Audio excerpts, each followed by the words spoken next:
Okay, so moving on to our demand side.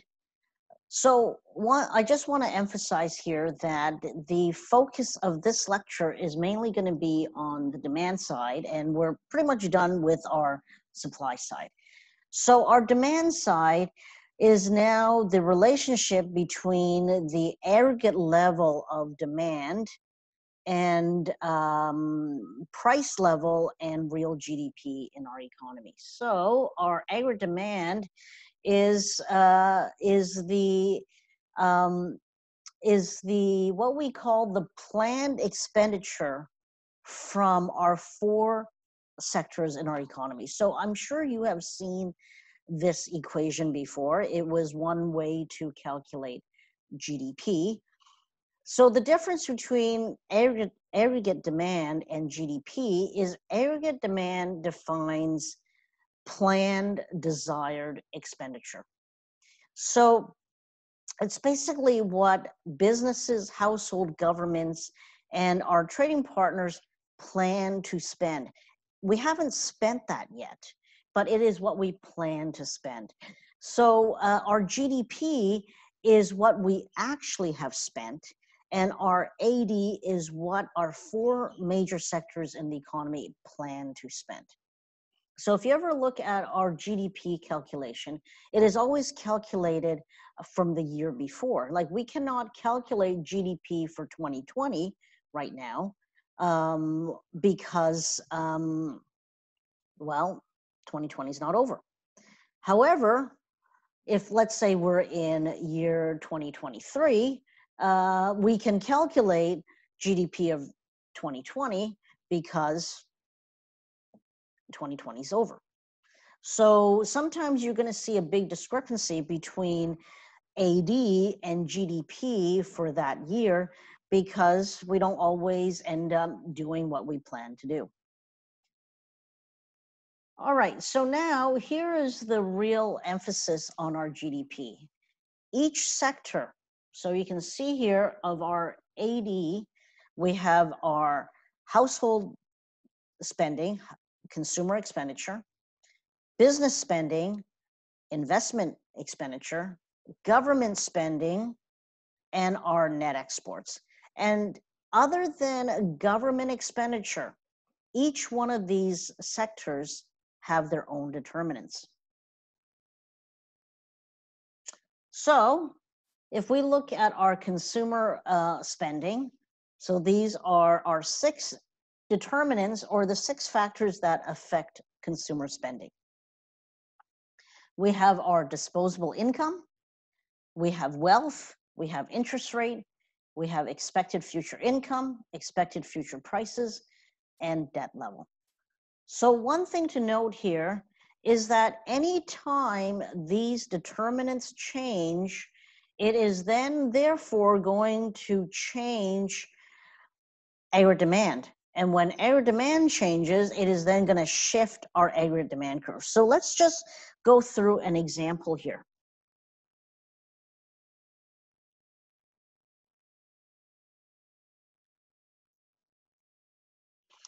So let's say that there is well, what's happening right now? We're in the middle of our COVID-19. So what's happening with consumer spending? Well, a lot of people right now have lost their job. And when people loses their job, what happens to spending? Well, consumer spending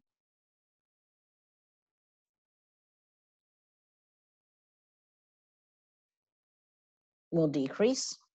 Okay, so if we take a look at this equation here, and this is the equation that you always want to work with here. So if consumer spending falls, you're going to expect aggregate demand to fall.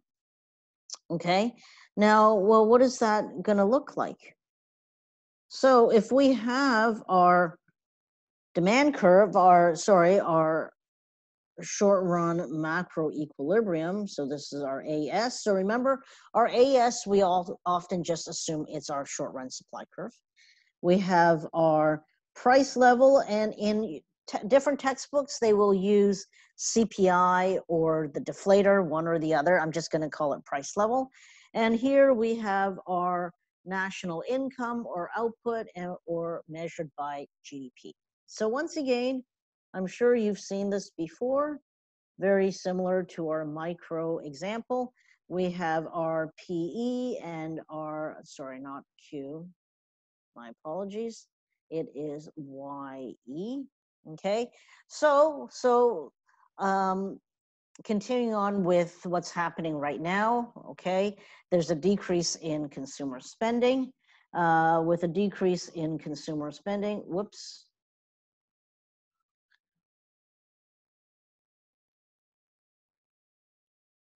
With a decrease in consumer spending, we have, I'm just going to put down here, a decrease in C, which was going to lead to a decrease in AD. And then what would you expect to happen to the AD curve? The AD curve will shift to the left. And what are you going to expect to see is a decrease in price level and a decrease in GDP or national output. Okay, so I think this type of logic is very similar to your short run, sorry, not your short run, but your microeconomics in terms of our shifting of the curves. Okay, so let's just share the screen here.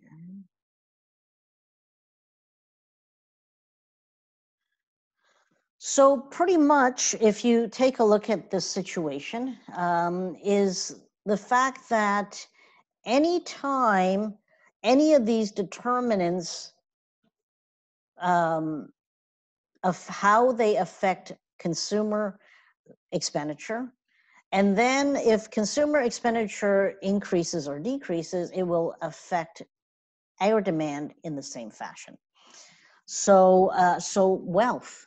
If households experience a decrease in wealth, okay, and if you think about wealth, what is wealth? Why do people want to accumulate wealth? People want to accumulate wealth, well, number one, for a couple of reasons, okay?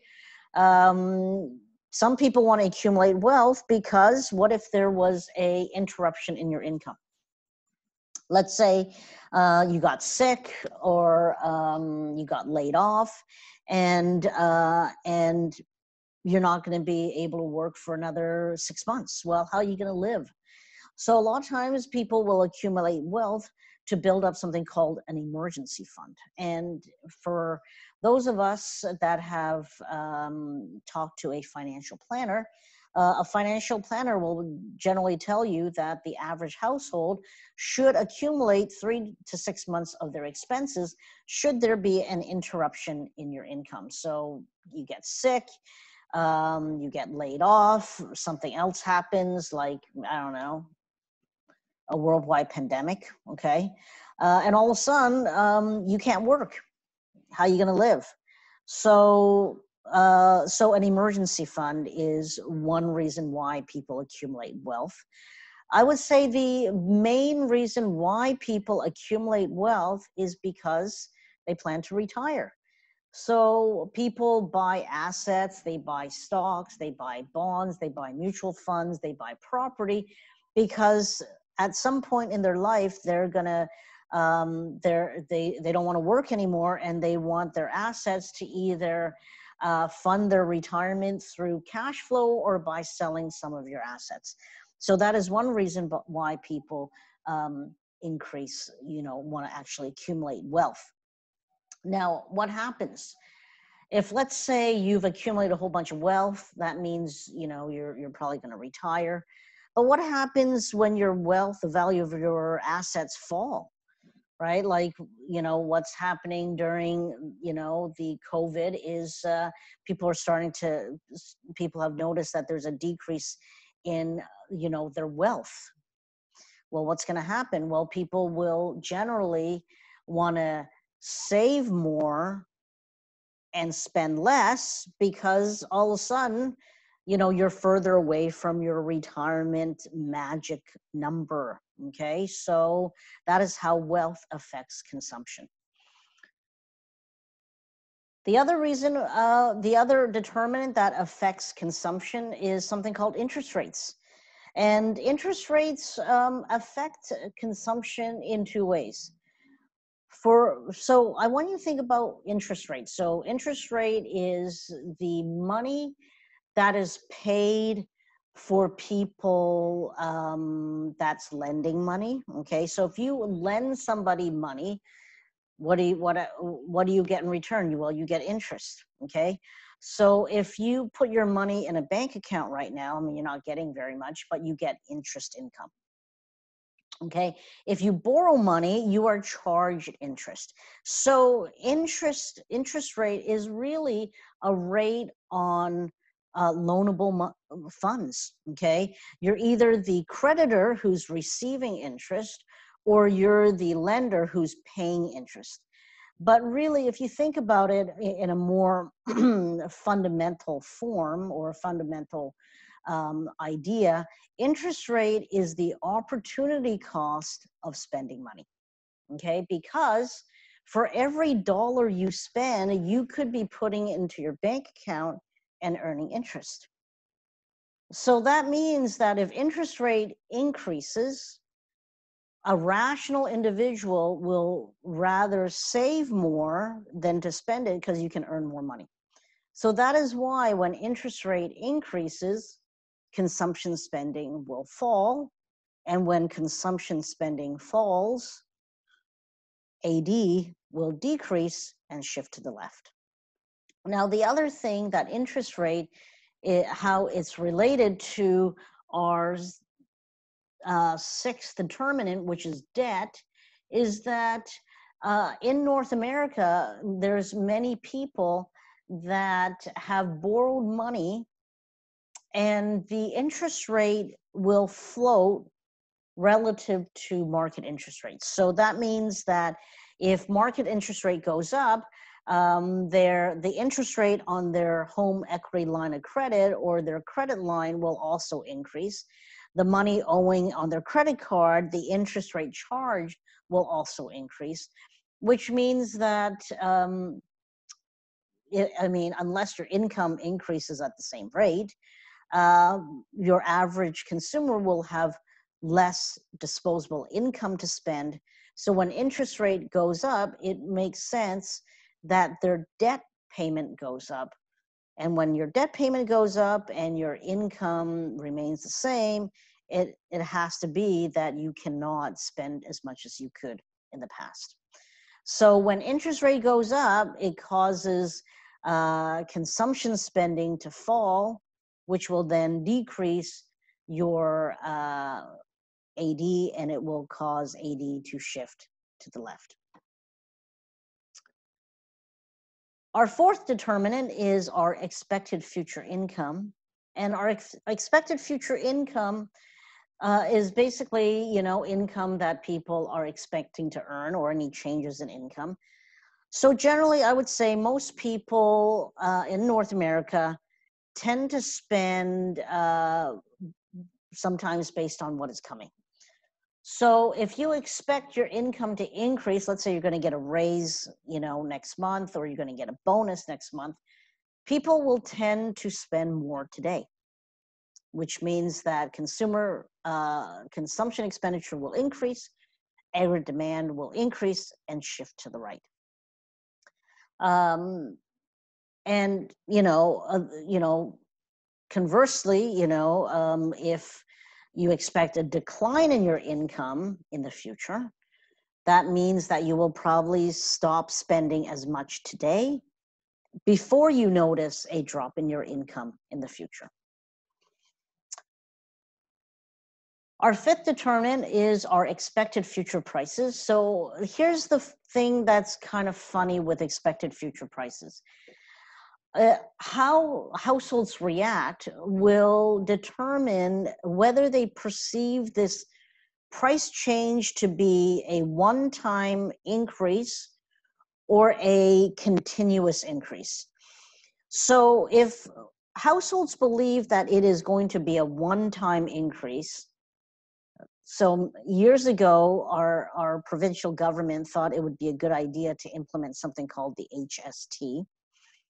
It didn't go over very well because there were enough people in the province that disliked it so much that we were able to rescind it. But a lot of people knew that it was coming, and that meant that a lot of goods that they were going to buy was going to cost them another 6% higher. So what did a lot of people do? They increased their consumption before this expected increase in price. So that is an example of a one-time increase, right? Where households will buy a whole bunch of stuff before this price increase occurs. Now, if households are expecting prices to continue to increase continuously over time, then there's a certain level of uncertainty, and people don't like uncertainty, especially when it's a bad kind of uncertainty. So you expect prices to increase over time, then households will tend to save more today because we don't know how bad things are going to get. And when households save more, well, it must be the case that they spend less. And consumer spending will fall.